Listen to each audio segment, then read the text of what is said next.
Father David here. It's Sunday and Mother's Day. Happy Mother's Day to all of you moms and moms at heart. The title of today's sermon is The Scandalous God. Well, we are deep into the season of Easter as we celebrate the resurrected Jesus. But it's always good to remember that if it wasn't for the crucifixion, we wouldn't have a resurrection. And so the question that needs to be asked quite regularly, even in these times of celebration, is why did Jesus die? We've come up with a lot of high and mighty answers over the years. Some say that Jesus died because humanity had so dishonored God that only God's own self could restore that honor.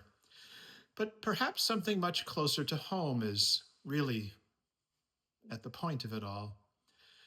Because every power broker that lived at the time of Jesus couldn't stand him.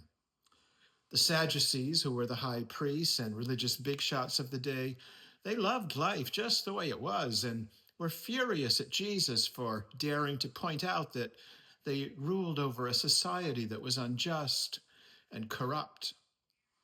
The Pharisees, who were lay people, who believed that if everybody followed the law just for a day, the Messiah would come. Well, they couldn't stand him either because he hung out with tax collectors and prostitutes, the very people, they thought, who kept the Messiah away. And then there were the zealots, the guerrilla warriors who were fighting the Romans and the Jewish elites. And they couldn't stand Jesus because he counseled loving our enemies rather than armed violence. All of these power brokers want him gone.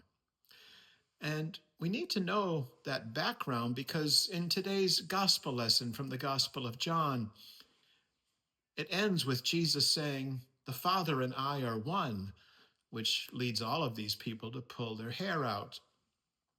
But even more so, it's important to remember that today's short gospel lesson is actually the end of a much longer lesson. And you need to know that lesson before you can understand today's. And the longer lesson has to do with Jesus' encounter with that man in John's gospel who was born blind. And remember, his disciples said, "Master, who sinned, the man born blind or his parents?"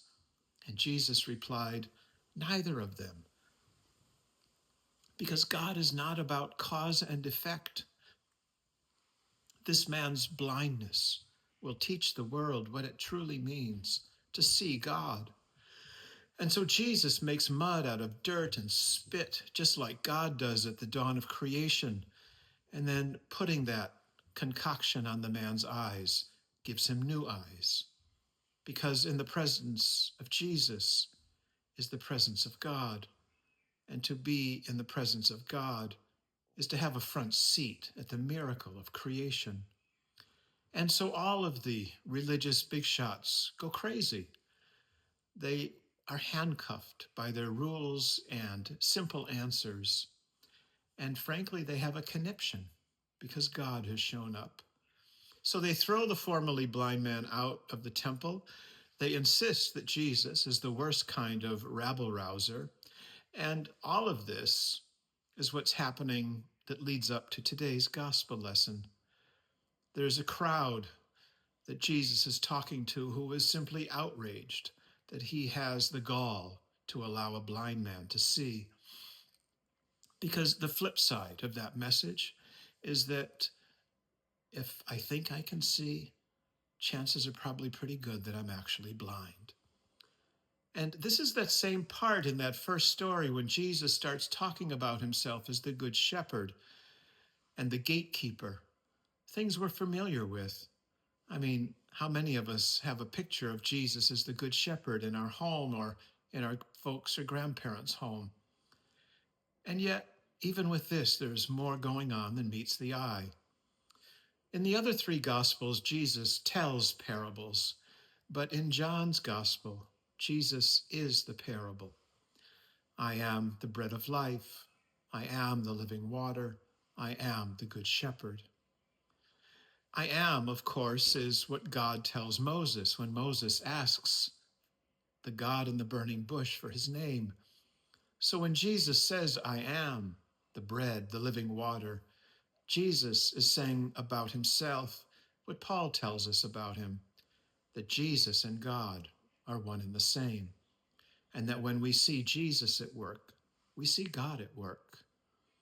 And that because God is the sustainer of life, the provider of all nourishment, the source of all light and healing and joy, well, in Jesus, here among us, he's bringing completion, not just to a chosen few, but to the whole of creation.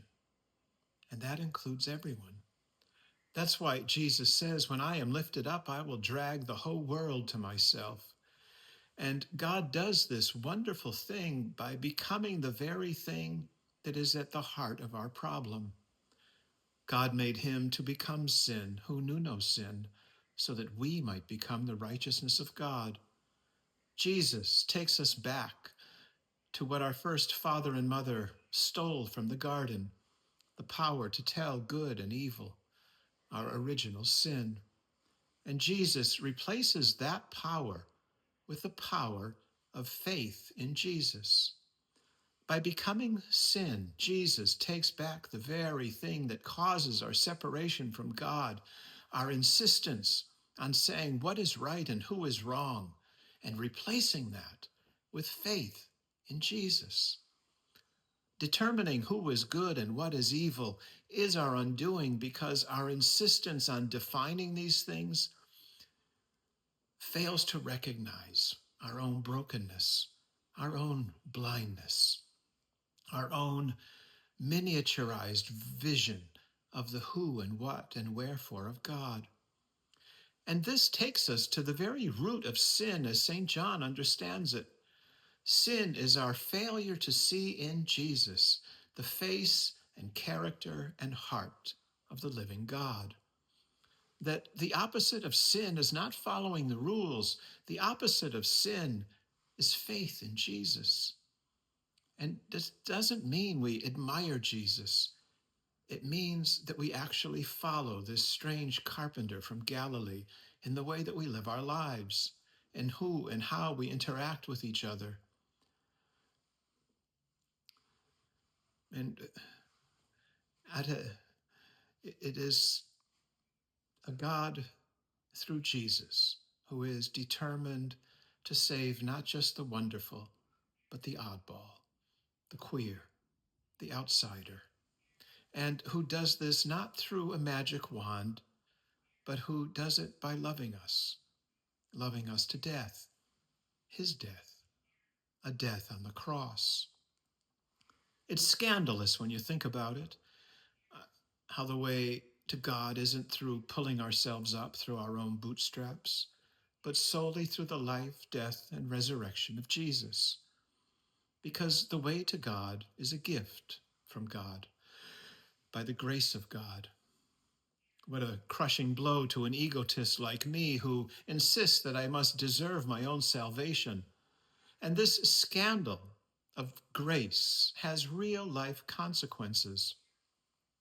It means saying yes to this God who is even now laboring to bring creation to its fulfillment by mixing mud and spit and smearing it on my blind spots, on your hurts, on our fears. It means saying yes, even when that yes puts us in danger. And it means changing our image of God from that angry old man in the sky just waiting to knock us down to perhaps being more like a woman in the midst of labor, laboring to give birth to this new creation. And then begging us to join in this labor, to start mixing mud and spit, to proclaim the gospel, to share the word, to love the unlovable. This is our faith. This is our calling. Thanks be to God. God bless you all.